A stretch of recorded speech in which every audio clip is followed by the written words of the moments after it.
Okay, welcome everybody. We're going to get started. We are just after 5:30 and we've got great speakers and content for you today. So welcome to the VCH Medical Staff Forum.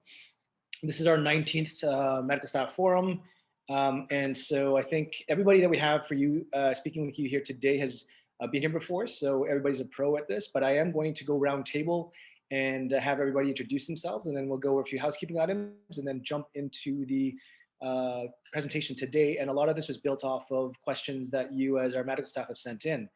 So I'm just going to go as listed on our slides right there. So Ross, can you introduce yourself, please? Hi, good afternoon, everyone. Ross Brown, co-VP Pandemic.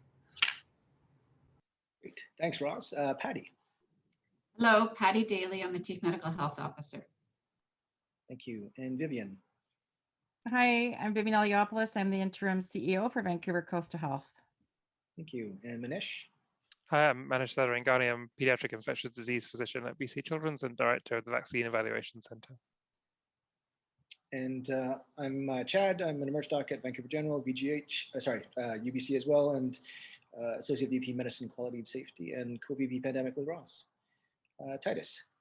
I'm Titus, Regional Medical Director for Infection Prevention and Control. Fantastic. Thank you. Next slide.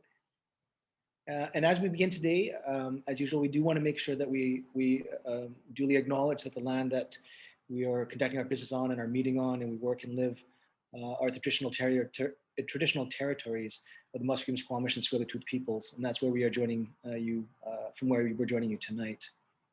And for this, we are grateful. A reminder that the webinar is recorded, and this is so that we can put this up on the MedStaff intranet, so that those who can't join can watch later, or those who enjoyed it so much can watch it again and review the content. Only the panelists are recorded, so you don't have to worry about yourselves being recorded or watching. As always, I do draw your attention to the medical staff intranet site that I just mentioned. The link is in your chat box, and you can click it. You can bookmark it so that it's easy to access. You don't need to remote in. And if you have it on your device, like your iPhone or what have you, with face recognition, I don't have to log in that way. It just recognizes, by face, and I'm just in and I can access everything. Lots of great information there. If you click the announcement section, that'll give you a lot of great updates. And it is updated quite frequently, multiple times a week, with information from DoxyBC, CDC, and so forth. The section on the intranet as well, that's distinct from the MedStaff section, but again, the link is in your chat box. This is where you'd find a lot of updated information on our vaccination campaign and the updates. So a great source of information as well. Once again, I'm going to remind you about our VCH editorial board. This is the medical staff. And the members are, as you see in front of you, and they make up various medical staff from different communities of care in our organization. And part of the work for the editorial board is to help curate information, communications, what they think are interesting and important and relevant to our medical staff, including informing the content of these medical staff forums. So we're thankful for the editorial board. We are still looking for a member from Coastal Community of Care. So if you're joining us tonight from Coastal and interested, let Lori Kilburn, let myself know, and we're happy to have you join the editorial board. This is the agenda for this evening. We will have an opening message from Vivian. We will have some questions that you sent in answered by some of our panelists. Then we've got a great presentation as well from Manish. We'll have a live Q&A section. And in that live Q&A section, as always, remember to enter your question in the Q&A section. If you enter a question in the chat box, we won't be able to get to it, and it's not archived. If you enter it in the Q&A, we'll get to it, and what we can't answer, it stays archived so we can find you the answer later, and we'll post them for you. The other quick message I wanted to let you know is at the end of this presentation, there is a link to a survey that we ask you to fill out really quick, short questions to say how we're doing with these MedStaff forums and what you might want to see and what we can do better. And I'll hand it over to Vivian, please, for some opening remarks. Great, thanks, Chad. Well, I'm absolutely not going to steal Patty's thunder because I think she's going to have a great update for us tonight. I will say that given where we are now in terms of our vaccination program, I think as everyone can sense, we're focusing now on really dose 2. We're still making our way, certainly, through vaccinating many of our population in terms of dose 1, but from a vaccine campaign perspective and planning of our clinics, we're now really planning on reaching out and continuing on with dose 2. And what that means, I think, for all of us is that later on this year, there'll be a time where we'll go back to being able to connect with our friends, being able to go on vacation beyond your own health authority or the Lower Mainland. You'll be able to pursue things that really make you feel healthy and well. You'll be able to connect in ways that we haven't done for such a long time. And you can sort of feel that sense of excitement when you talk with people as they're planning activities and vacations towards the end of the year, not knowing exactly what it will look like, but knowing that it'll be feeling significantly different. At the same time, though, I think what we all recognize is that there are many of us who have been working long and hard for 15, 16 plus months, and many of us who probably haven't had much of a weekend off during that period of time. And so the other thing I think we need to also think about is how we're going to support each other and support our organization, through that transition, and finding time for some rest, while at the same time ensuring that we're continuing to deliver the services that we need to. And what does that actually look like? We're also talking about just work life in general. And there's lots of conversation going on across the province around different ways of working. We are probably all, somewhat expert at using Zoom now, since it's a big part of our life. And I would guess it's probably going to continue to be a way of collaborating. While teleconferences are always great, it is actually nice to see people when you are connecting from afar. And working from home, what does that actually look like? And do you actually even need to be in the same health authority to work for health authority? Do you even need to be in the same province? So again, I think there's lots of things to think about as we go back to the normal way of working, but I would suffice to say it's going to be a new normal. It's going to be a different normal. And I think we're going to be better for it in many ways, not only in terms of how we work together and how we connect together, but we've learned a lot in terms of how we deliver safe, quality care. There are many procedures and protocols that we have in place now that I know will endure for a long time to come. There's many innovations that we've moved forward with that we're going to continue on with a long time to come.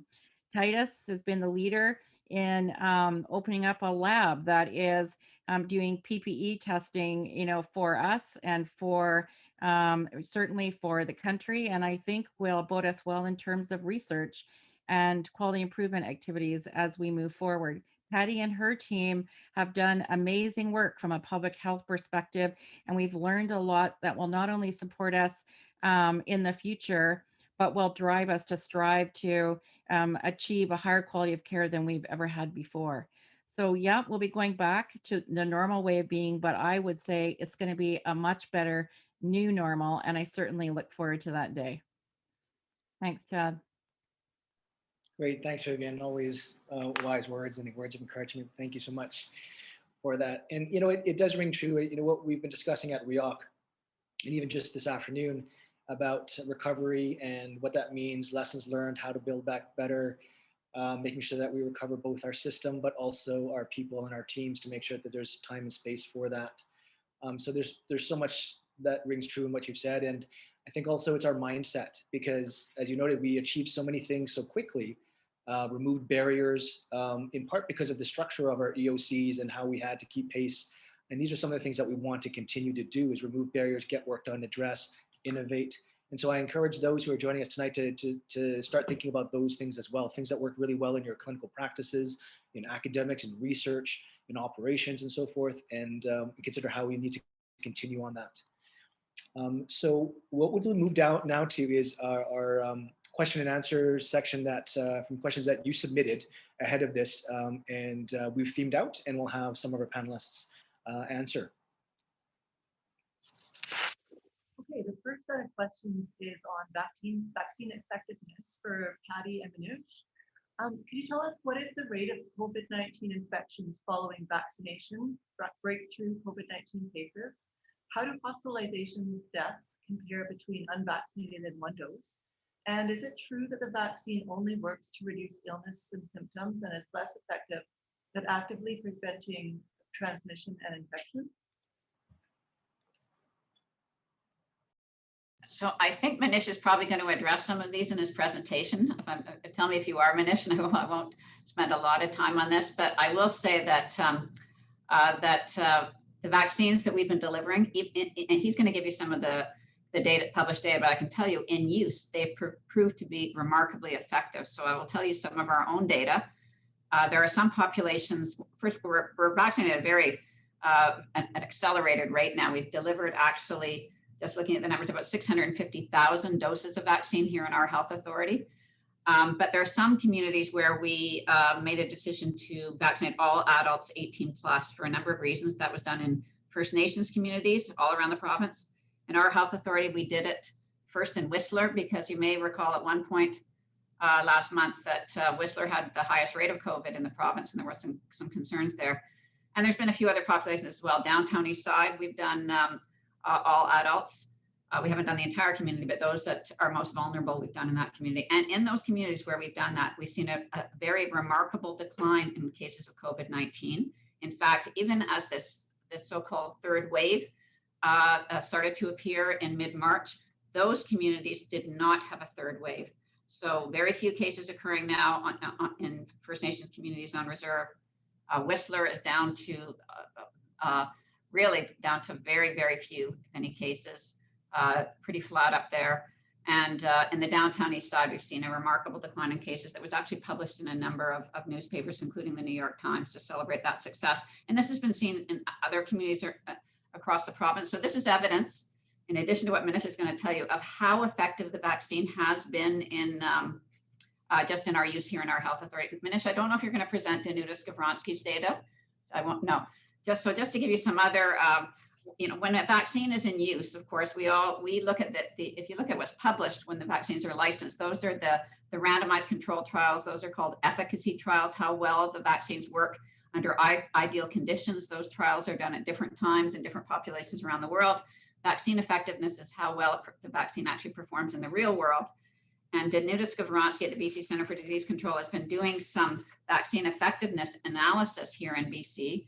She looked at it, first of all, in long-term care, where we found one dose remarkably effective in both when we vaccinate residents and staff. In fact, we've had no outbreaks in long-term care since we completed our vaccination campaign in our health region, even with the third wave.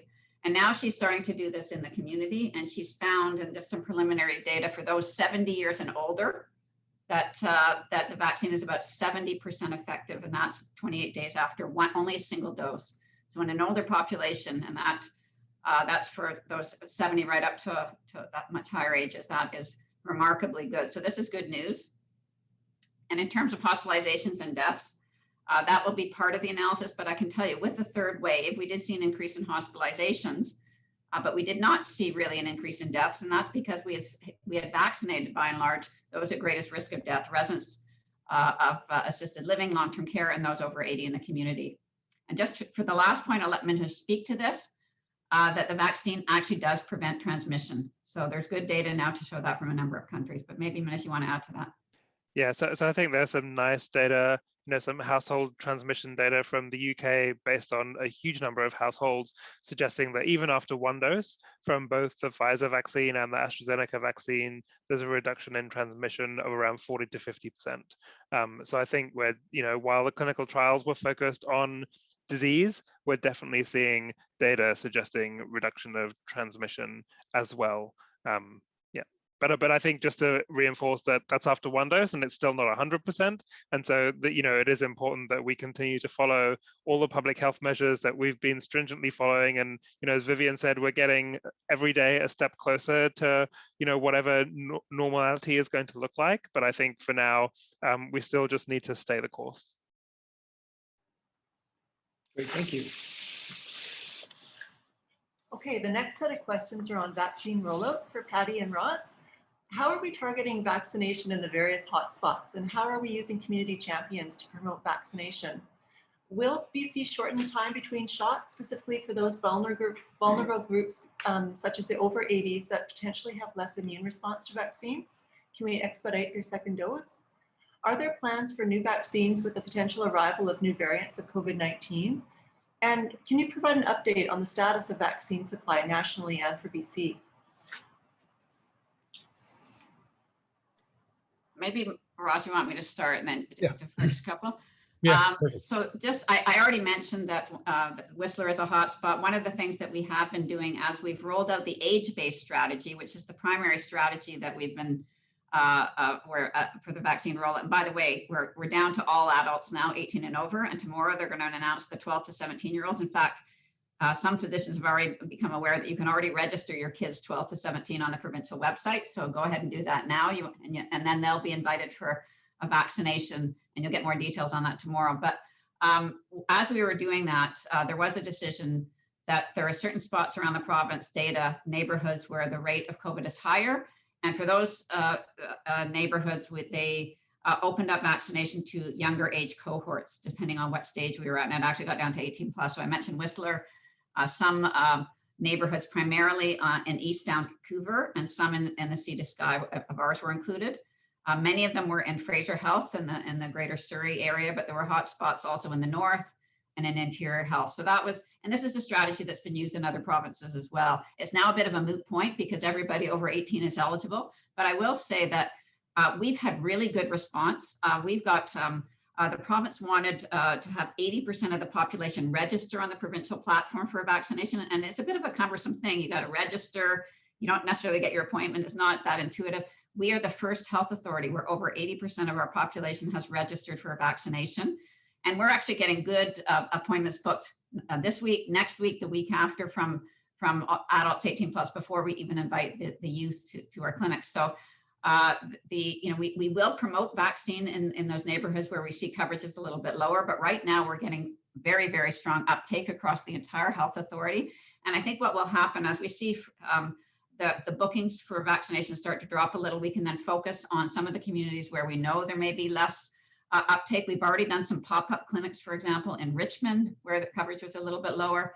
We have focused on some communities where people, where language may be an issue and it's difficult for people to register. We've already done some clinics to address that. And we have a really great communications team that will help us to address some of those populations where there may be less uptake. We still don't know how strong the uptake will be, for example, in young adults. That's something we'll have to monitor, but our VCH communications team has a lot of great TikTok videos that don't appeal to us here, but apparently work very well for the younger demographic. And the other champions we have been using are family physicians. So I know in Richmond in particular, when initial uptake was not as good as we would have liked to seen there among the older populations, the Division of Family Practice was amazing, and they helped by phoning their eligible patients to encourage vaccination and answer any questions they have. So we have been doing that. In terms of shortening the time between shots, briefly, we do believe that our strategy of delaying the second dose to 16 weeks after first, that's allowed us to, across Canada, we're almost at the same level of vaccination now as the United States for one dose. We're less than 1 percentage point away, and we will pass them, I believe, in the days ahead. That this has allowed us to vaccinate a much higher percentage of people with one dose, which is very effective, as the data shows, and to really reduce the rate of COVID. But as the first dose as we start to reach saturation, we will, because we're ahead of where we thought we would be in the first doses. Remember, the original plan was end of June for those 18 plus, and here we are in May, and we're down to 12 to 17. We will be able to likely invite people sooner for their second dose. So stay tuned on that. Right now, the interval is 16 weeks, but you will get an invitation for your second dose at 13 weeks after your first to make sure you have enough time to book an appointment. So my main message for the medical staff, if you probably got your first vaccine in one of our clinics in our hospitals, register on the provincial website. You will not get an invitation for a second dose unless you register. In fact, register even if you had 2 doses, because we want everyone to register. And then you will get a text message, inviting you 13 weeks after the first dose to book your appointment to make sure that you get it by 16 weeks. And over time, we will see if that will change going forward. I think the good news is with respect to this question. I've already told you that one dose from Danuta-Skowronski's data is very effective, even in the elderly over 80 years of age, about the same effectiveness, 70% effective after one dose. And we also know from some recent data from the UK that a longer interval between the first and second dose of an mRNA vaccine actually leads to a stronger booster response. There they looked at 12 weeks, and it actually led to 3.5 times the antibody response that was seen with the interval in the product monograph. So, you know, we feel comfortable with the interval that we've chosen, but as first doses, we start to finish off the necessary first doses, I think you will see the second doses being invited sooner. And I think probably Manish will deal with the new vaccines in his presentation. I don't know, Manish, for variants. The good news is that the vaccines are effective against all the circulating variants in BC from what we've seen so far. And then I'll turn it over to Ross. Yeah, thank you, Patty. And I just want to say that Patty's too, you know, sort of shy to sort of admit this, but she just tells it all like it's a story. Oh yeah, and then we did this and we did this. It's really a great example of how the public health awareness of the population and looking at the data identified these hotspots in the first point there. And Patty would just kind of work in the background and say, oh, we're going to target that population. This is what we need to do. And the team that, you know, was preparing and delivering and organizing the vaccine and targeting it, then just executed the plan. So really such kudos to Patty and her team. So we're in a very different time from a supply status now than we were months ago, back in December, January. For those that, you know, sort of pay attention to the media, you know, our Prime Minister and the National Operations Center for the Distribution kept talking about, you know, it's going to get better, it's going to get better. And they, you know, they based it on the orders and what was expected to come in. And at the end of the day, I think the government is going to, our federal government is going to be able to say, we told you so. It's come in and it's being delivered on target. And in fact, even a little more so. So we're right in the middle of, you know, nationally, we're getting 2 million doses of Pfizer a week. And so for British Columbia, that's 276,000 doses to be distributed across the health authorities. And we get our percentage. So our team, the VCH team that puts together all of the clinics and organizes all of what goes where and when, you know, literally know how much is coming over the next few weeks, and they're targeting, they're making sure the clinics are up and humming and able to manage it. And in fact, they've done such a great job. You know, they sort of have put their hand up, again, Patty working in the background, you know, and Penny Ballum, of course, being a bit of a supporter for us, says, just said, we have capacity, can we deliver? And VCH is ahead of the other health authorities, is just doing a phenomenal job delivering, so that we have been able to, you know, meet not only the quota that comes to, you know, sort of our health authority, but, and then some. So that's been fantastic for the progress, and really VCH is leading the way. And, you know, we've got Moderna coming, it's come in this week again. Moderna, we don't have much of a view out to the beyond, and that's a bit of a worry. But if you add what we get now in Pfizer and then add the Moderna, that's where we're going to be with Pfizer alone in about 2 and 3 weeks. It goes up to 327,000 doses into the province. And again, we get our share. So really the bottom line is we're in good shape. The AstraZeneca, you know, has also come in. J&J has come in. It's being held back, of course, waiting, all lining it up for the second dose.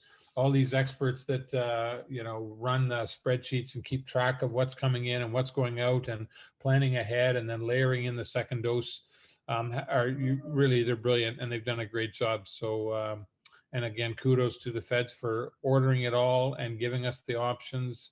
And we're on track to meet the target to, you know, get to that normal state into the summer and beyond. So thank you so much. Great, thank you all.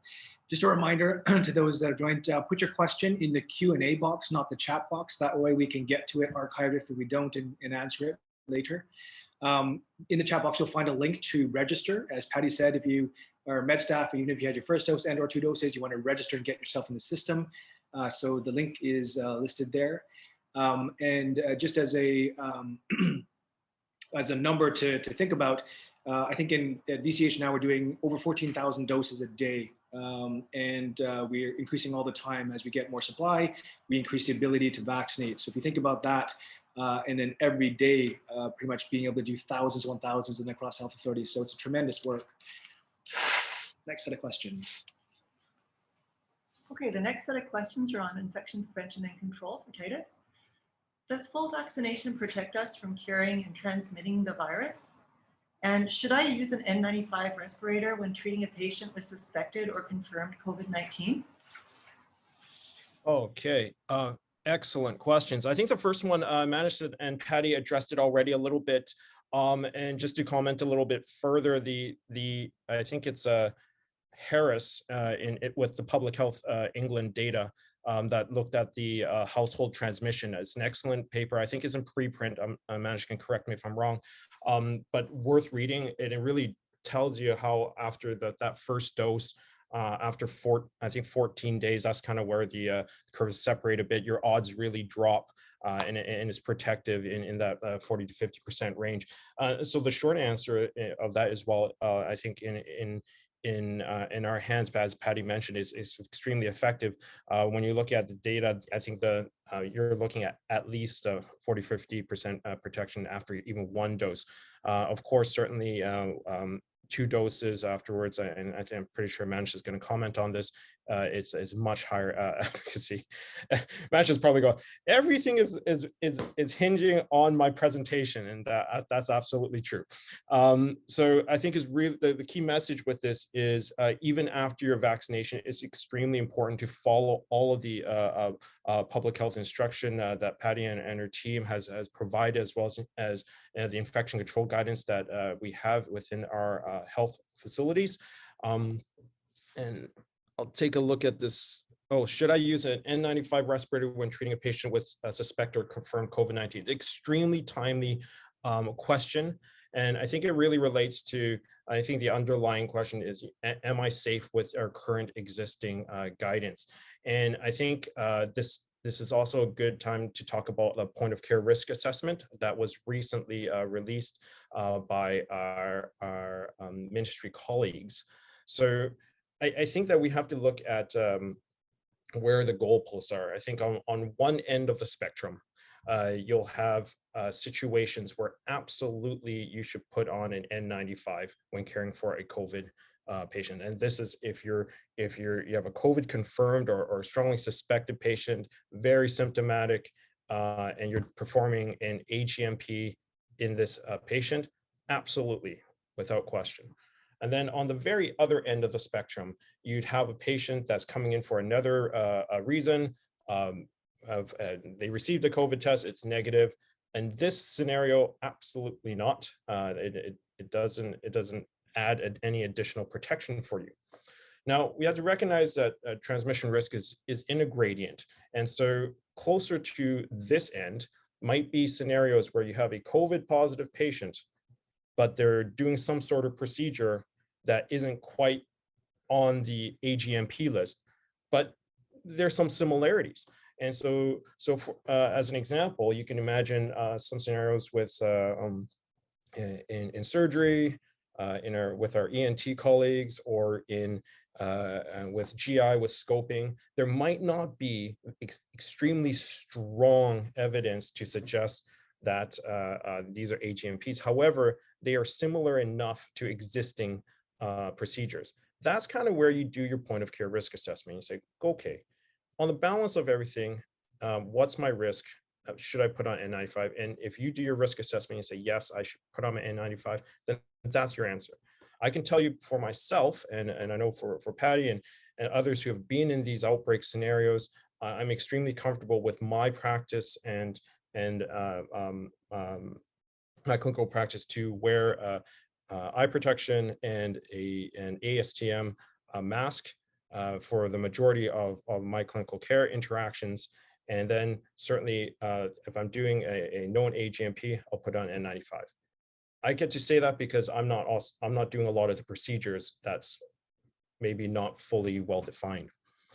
And I think I want to touch a little bit on jump off a little bit on what Viv was talking about earlier about just how much work VCH has put into ensuring that our staff and our medical staff are safe.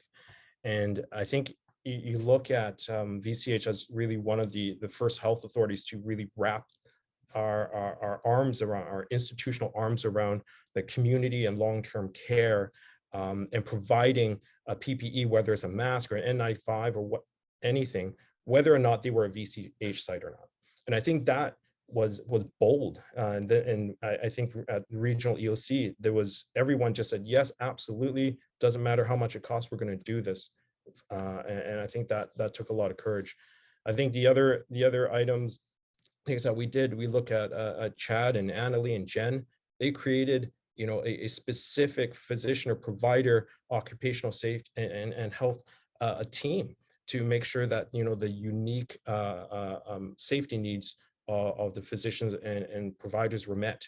And from this team collaborating very closely with public health as well as IPAC, really showed, provided some data, I believe, Chad, I think it was like maybe a couple MedStaff forums ago, Annalie and Jen provided data that showed just how well all of these interventions have done to protect you, and where in the community, the cases were increasing, but our healthcare workers and our staff, the COVID cases stayed very low.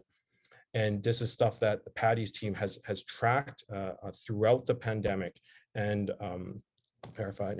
And I know Viv gave a little shout out to our PPE lab, but it's true. We were so concerned about ensuring the safety of our healthcare workers through PPE, because just having an item is not enough. We got to make sure that they work.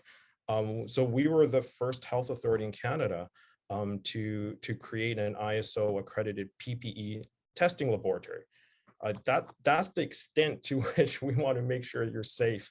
So just a little plug and kudos to our leadership who really oversaw and approved all this with Ross and Viv and Penny and Dean.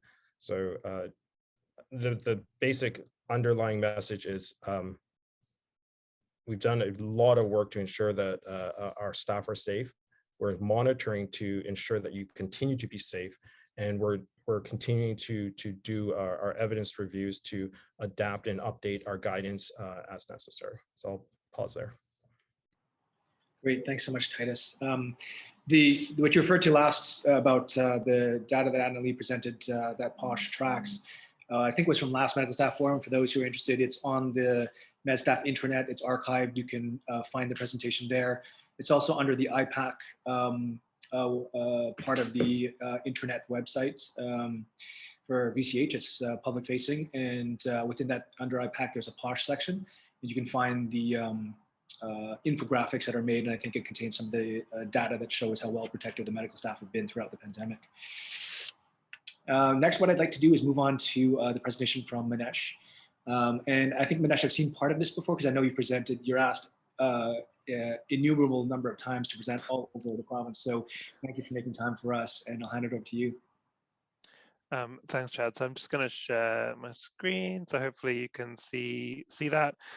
So I was asked to just give a brief update on a few things over 10 minutes. So I think, thanks, Titus has used up 8 minutes and also given me about 5 more things to add to my presentation. So I've been scrambling away.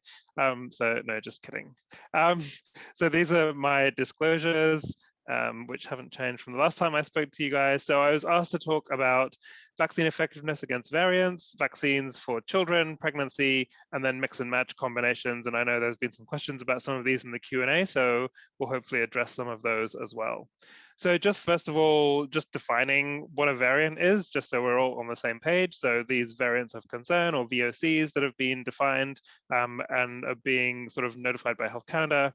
And these are essentially variants which, and there's lots of variants being generated all the time, but these variants have to have sort of actual concrete evidence that they either increase transmissibility, result in more severe disease, result in a significant reduction in neutralization by antibodies, a significant reduction in effectiveness either of treatments or vaccines, or result in diagnostic failures with the current diagnostics that we have available.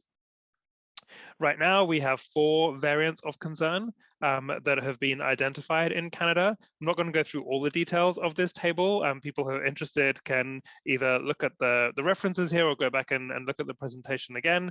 But essentially, we have this B117 variant, which has been around for several months now, over 6 months, B1351, a P1 variant, and the most recent one, which is the B1617, although if you go back, it was first identified actually, it was detected in December 2020. You can see that all of these variants have multiple mutations in the spike protein. It's not just a single point mutation. All of them have been associated to some degree with an increase in transmissibility.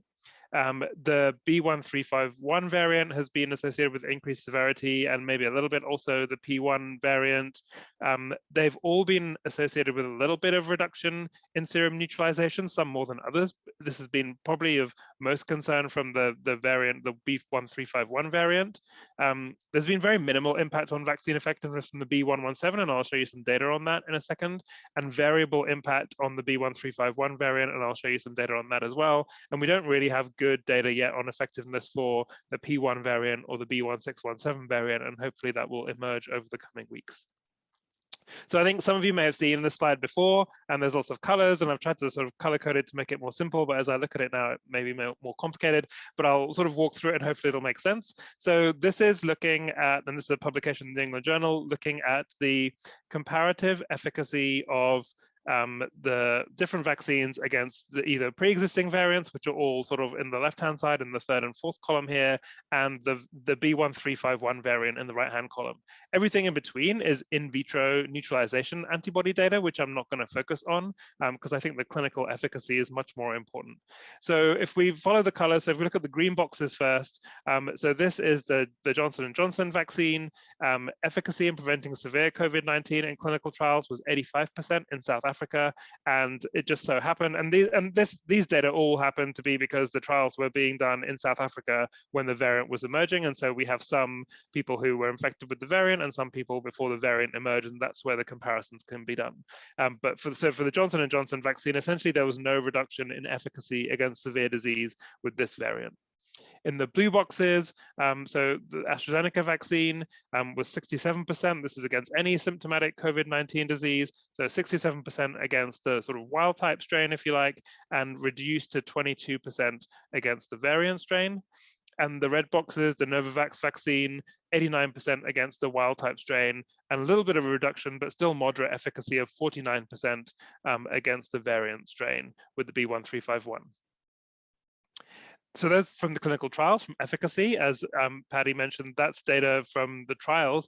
Effectiveness data in the real world setting. So we have some data from the Pfizer vaccine from Qatar.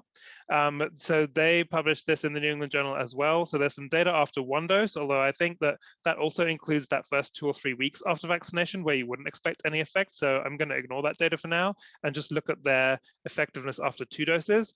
So again, in the green boxes, you've got, this is against any confirmed infection with either the B117 variant or the B1351 variant. And you can see very high effectiveness of 90% against the B117 variant and 75% against the B1351 variant. So a little bit less, but still very high effectiveness. When you look at severe, critical, or fatal disease for both of the variants, the effectiveness was 100% with slightly variable confidence intervals. So it seems that at least for this vaccine and this study in this population, there was pretty high effectiveness against severe disease for both of these variants, which is nice to see. However, there's been, with the early data on the in vitro reduced neutralization, there was a lot of concern about this B1351 variant. A number of vaccines, all in fact, the major vaccine companies are targeting this variant and have boosters in place in various trials. Moderna actually published some data recently They took some of the people who'd previously received 2 doses in their clinical trial and boosted them either with the same sort of original strain vaccine or the variant strain vaccine after 6 months. In the top right here, you can see that at 6 months, the antibody levels had waned a little bit from the peak, but still pretty high antibody. And in the bottom, so in the yellow, this is before the boost, you can see that the antibody against the wild type strain was much higher than against these 2 variant strains, the B1351 and the P1. After boosting, high antibody titers against all 3. So this seemed to be very successful boosting using this variant vaccine. And so more data will come, I think, from these variant vaccines.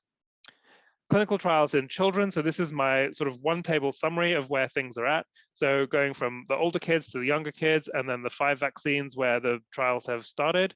So the Pfizer-BioNTech vaccine, so as we all know, in 12 to 17 years, this is approved and is now in use in Canada. Moderna in this population have completed their trial, and we're expecting data imminently for that vaccine. The other 3 vaccines here, the Oxford-AstraZeneca vaccine, the Janssen vaccine, Novavax, have all started in recruiting in this population. The 2 viral vector vaccines have paused their studies because of some of the safety signals that have emerged, but the Novavax vaccine is ongoing. Both the Pfizer and Moderna vaccines are recruiting down to 5 years of age right now. So those trials are ongoing and data expected in these younger children towards the end of this year. And then beyond that, there's nothing either ongoing right now. So just a little bit more information about the Pfizer vaccine in 12 to 15-year-olds. So this trial had just over 2,000 people. They were randomized. Approximately half received the vaccine. Approximately half received the placebo. There were no cases of COVID-19 to date in the vaccine group and 18 cases in the placebo group. The safety, so the comments from the NACI statement, the local reactions were mostly mild to moderate and predominantly following the first dose. The systemic events were predominantly fatigue, headaches, chills, muscle pains, fevers, and joint pains. I think many of you will be familiar from these from your own vaccinations. These were more frequent after the second dose, as we've seen in older adults. Compared to older adults, these children had increased headache, chills, and fever, and you can see the rates there of these different symptoms. The immunogenicity was good, so their geometric mean titers of antibody 1 month after the second dose were non-inferior to younger adults aged 16 to 25 years. And the efficacy, there's 100% efficacy. There's no cases in the vaccine group, but it's clearly only 18 cases. So again, that's going to have wide confidence intervals. Pregnancy, so I've just got one slide. This is probably the biggest study, or certainly the biggest study that I know of over 35,000 pregnant people who were vaccinated with either the Pfizer vaccine or the Moderna vaccine in the US. I'm not going to go through line by line, but essentially these 2 shades of blue show pregnant individuals and non-pregnant individuals and all of the various local and systemic side effects. And you can see very little difference between the 2. And this table in the top right shows the published incidence of various adverse obstetric outcomes, including spontaneous abortion, stillbirth, and then neonatal outcomes such as preterm birth, small for gestational age, congenital anomalies, and neonatal death. And so the published sort of accepted incidence, and then in the pregnancy registry, there were the rates of these were very similar. So that to date, there does not appear to be a safety signal in pregnancy. And again, the Society of Obstetricians and Gynecologists in Canada strongly support and recommend vaccination against COVID-19 in pregnancy. This does seem to be a high risk group for severe outcomes. And then finally, the mix and match.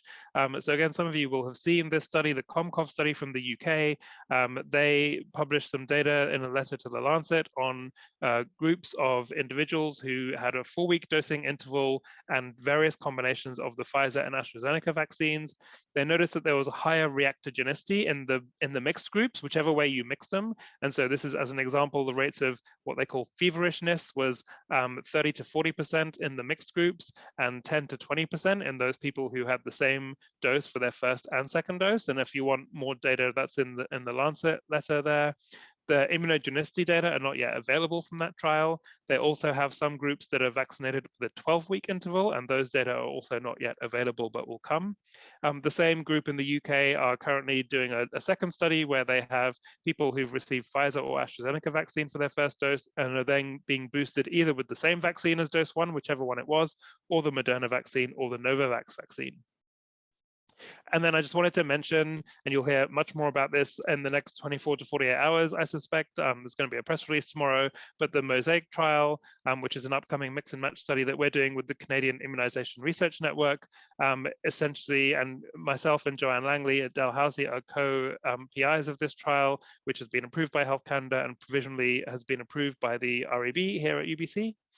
And so this is the 1,300 person trial with 13 different arms, and I've sort of tried to color code it. Essentially, there's 4 arms where people have received Moderna for their first dose and will be randomized to Moderna or Pfizer for their second dose in either a 28-day interval or 112-day, which is a 16-week interval.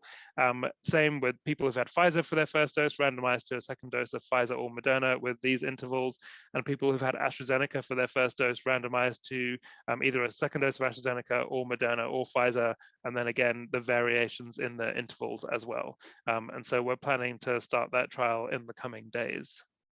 So hopefully that's fine for time, and happy to take any further questions. Fantastic. Thanks so much, Manish. A wealth of information and a lot of data, and thank you for summarizing on various tables. I think it's really helpful. And again, a reminder to those that we're recording this, and you can access that on the MedStaff intranet later to look over again. And we'll probably take some snapshots and put them in the REOC or the REOC bulletins, so you have the information available as well.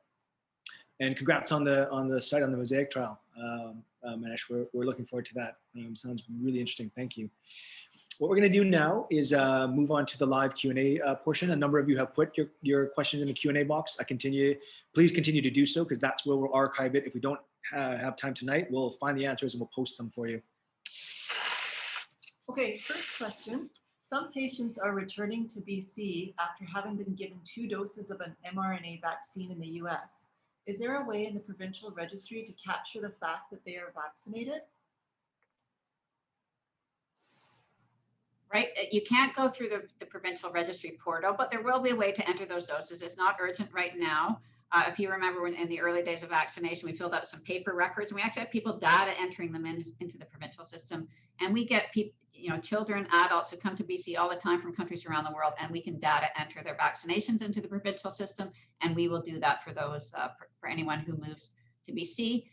We already are having questions about people who come from other places, whether they need to restart the series. If they have a World Health Organization approved vaccine, we've said no. So we will just take that information and we'll be able to enter into the system here as we do any other vaccines. Thanks, Patty. Okay, what is the risk estimate of vaccine-induced prothrombotic immune thrombocytopenia with second dose of AstraZeneca? AstraZeneca's side effects seem really very real, with lots of ER visits. Perhaps I'll attempt to start the answer there. And the shorthand there would be VIT for what Lori just read out, of course. And I think everybody's heard a lot about VIT and this rare, albeit significant, complication that can happen after the AstraZeneca vaccine. And we have started to see some of this certainly present to our emergency departments, our UPCCs, our family physicians with concerns that would fit with thrombocytopenic thrombotic diseases, whether it be PEs or cerebral venous sinus thromboses in the brain. And so the question, I think, was what is the risk from the second dose? And some of you may have heard from the thrombosis team and Thrombosis Canada, but also Agnes Lee is one of our hematologists at Vancouver Acute, and she runs the thrombosis clinic. And Agnes has been giving presentations, I think, throughout the province. And some of you might have seen this, and I think she's actually presenting more as we go. And she did present to one of the Emerge groups at Grand Rounds today about VIT and complications. And I think the take home pretty much was that after second dose, the risk of VIT there is small, probably less than after the first dose, but it is a risk, but again, small and smaller than the first dose was my take home message. I didn't see, or I don't remember any specific numbers. We'll go back to Aggie and check, but I hadn't heard of, again, any specific numbers quoting that. and open up to us, the rest of the panel, if you have any other data on that. Well, what we quote, and it's a variable because it depends how closely you look for it too. Because if people are aware of it, you pick up mild cases that might not otherwise have been identified.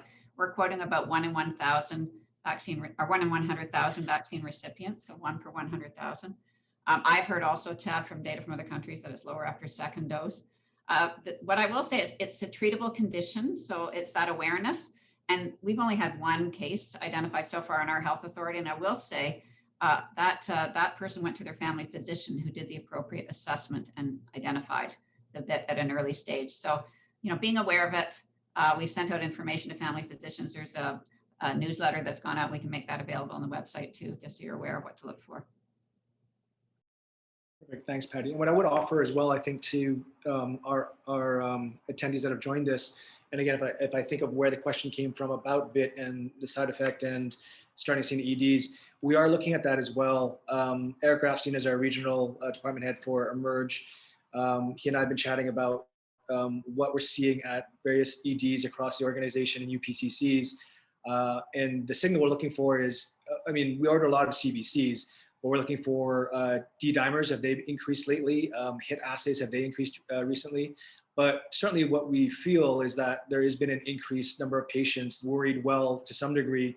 They are coming in with mild symptoms because they're alarmed about what they're hearing in the news. So while it's reassuring that it is a rare complication and that we have a means to work it up, I think what we're hearing as well is that the impact on our system is growing from again, worried patients that are seeking care and from what they hear in the news. Okay, next question. What is the risk of adverse side effects with Pfizer post AstraZeneca for those too afraid to take AstraZeneca again or who had bad side effects? Yes, I can start. I guess that with the current schedule that we're using in Canada, the answer is we don't know. So I think if you take the data from that UK study, that did suggest, at least with a 4-week interval between doses, there was an increased risk of, mostly mild to moderate. These are not severe side effects. So mild to moderate side effects with the mixed dose schedules compared with the non-mixed dose schedules. So I guess we don't know with the longer interval whether that will persist. And just so people are aware, because I think Dr. Bonnie Henry has mentioned this, that those who got an AstraZeneca for their first dose, and I think there were a significant number within Vancouver Coastal looking at our data. I think we had something like 60,000 people that they will likely, we're awaiting the results of those trials that Manish mentioned about the immunogenicity of the interchangeable schedules, and people will likely be given an option to get the AstraZeneca that's available for second dose or an mRNA vaccine. But we do have time because they're not due for their second dose yet. So we anticipate we'll have the results from that trial enough in time for people to make a decision around that. And they've already been told you will be given that option. Great, thanks, Patty and Manish. Okay, next question. Can out-of-province patients who got one dose in another province register for a second dose here while visiting? We will vaccinate people even if they're visiting. Now, the system won't know that you've had one dose. So if you register, they're going to invite you for a first dose. You can call an agent by using the telephone line and advise when you got your first dose, and they can book you in for the second. So, we will have that people who move here or, people are here for a year. And in BC, we vaccinate everyone who's in the province. That's how you get to herd immunity, not just residents.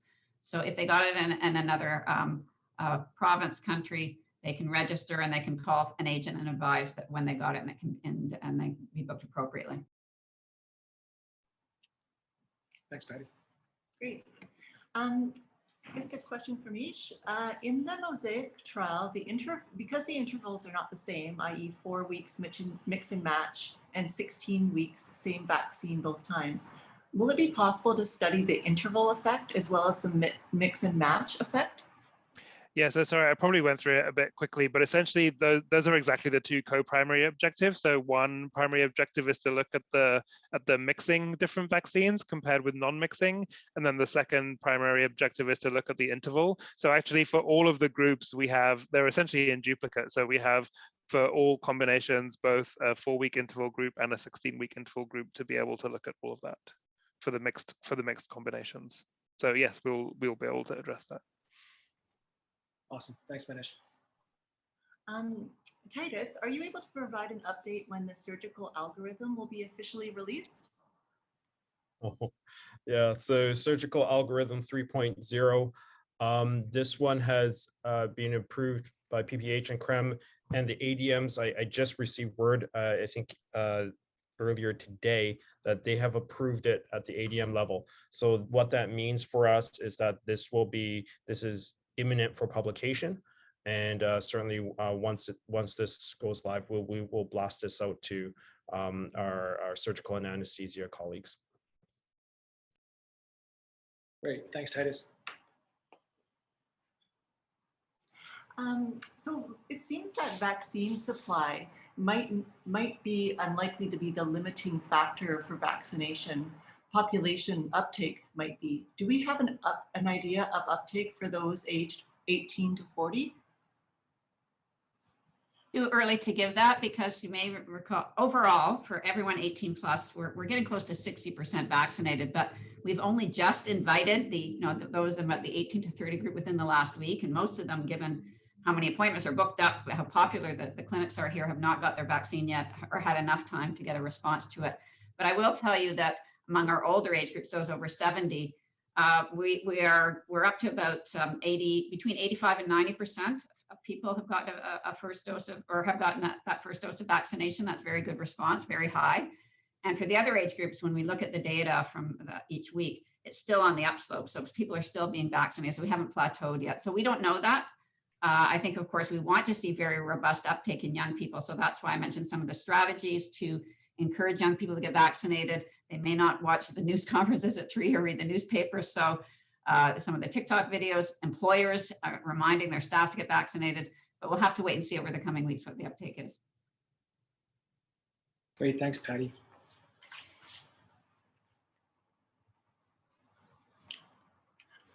Can you tell us where we can find more information outlining the process to ensure that those getting the AstraZeneca vaccine receive their second dose by the end of June? I think there's going to be more information provincially when the results of some of those studies are going to come in, giving you that option. So, nobody's due yet for their second dose who got either the COVID-19 or the AstraZeneca. So there will be, stay tuned, the province will provide more information for that group. Thanks, Patty. Thanks. But do register. Oh yeah, that's a good point. If you got it in a pharmacy, don't assume you're in you still have to register. Everyone who got AstraZeneca or COVID-19, register. Okay, great. If I'm fully vaccinated and have no symptoms, do I need to be tested if I'm exposed to a patient that was later tested positive for a variant? I think you follow public health advice. If we don't consider you, if you had a patient and you wore appropriate PPE, you're not a close contact. We don't treat you as a contact. So it's more likely you might be exposed outside of a healthcare setting, let's say to someone in the household. Doesn't matter whether it's and then you need to follow public health advice around isolation and whether or not you need testing, regardless of whether or not you've been vaccinated. Thanks, Patty. Manish, can you tell us how you're recruiting for the mix and match study? Yeah, so we have a participant database at the Vaccine Evaluation Center, so we'll be reaching out to them.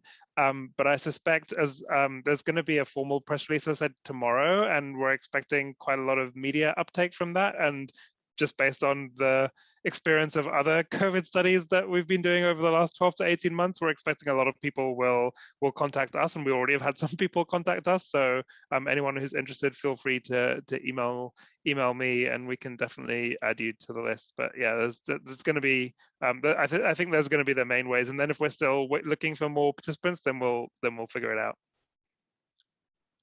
Fantastic. Thanks, Manish. I think we're going to have to draw this to a close now at 6:29. We do have more questions we didn't get to, but as we always do, we have archived this. We will get the answers. We'll post them. We'll enter them into Reauth bulletins. We'll put them on the MedStaff intranet. So we will find the answers from our panel and others. I did want to thank everybody for taking the time to join, both our speakers, as always, but also those of you who have joined us to ask questions, to learn. And certainly I wanted to thank those who helped make this happen and behind the scenes, because I can tell you this is not easy. Even though we're on our 19th one and we're good at it, it still takes a lot. So it's Vivian Chan and Laurie Kilburn and Jacob Lee and Lana Morose and Leah Christoph who've been helping to make this and get you the presentations and fill in the chat box as well, the links as we go. The next MedStaff forum is set for Wednesday, June 16th at 5:30 to 6:30. So similarly, we'll send out some invites, and please join if you can. Send in when you register questions that you may have. Provide your feedback so we can know that we're hitting the mark here, and if there's something you'd like to see different, we will adapt and change and address that. So I just wanted to end by summarizing a few things that you've heard today that our principles have always been in this pandemic is to decrease morbidity and mortality. And as you've heard from Patty and others, we have been able to do that. And the vaccinations have continued to be able to do that. And we've seen that in data. We've also wanted to protect our healthcare system, our hospitals, our acute care systems from going down and to continue to serve the needs of the population. And also within that, protecting our healthcare workers, including our medical staff. And you've seen and heard that in previous medical staff forums. And from the Poshstat, of course, that we have done exceedingly well, and the medical staff have been protected even better than other areas in our organization and staff and the general public. The goal, of course, is getting vaccinations in arms, and you've heard today that we've been getting an increasingly huge amount of vaccines in arms, and many of you have actually worked at the vaccine clinics to help do so, so thank you for doing that, and we'll continue to increase those numbers and get this done. As Viv mentioned, we're looking at, how do we recover? How do we build back better? How do we start to think about what have we done well, keep those things? How do we remove the barriers? And once again, I'll encourage all of us to continue to think in those terms as we continue to see this pandemic through. And one of the things that I mentioned last time, and some of you fed back to me that you actually really thought this was useful, was I said, just checking in with one another, a quick text here and there saying, how are you doing? What do you need? Or just sending something funny or what have you. And a number of you have sent me some text and I've sent you some, and you've said it has helped. So I would encourage you something simple like that, because it does help us get through this together. So I know I've gone 2 minutes over. I do apologize. We will see you at the next MedStaff forum. Thank you to everybody for joining, and we'll talk again soon.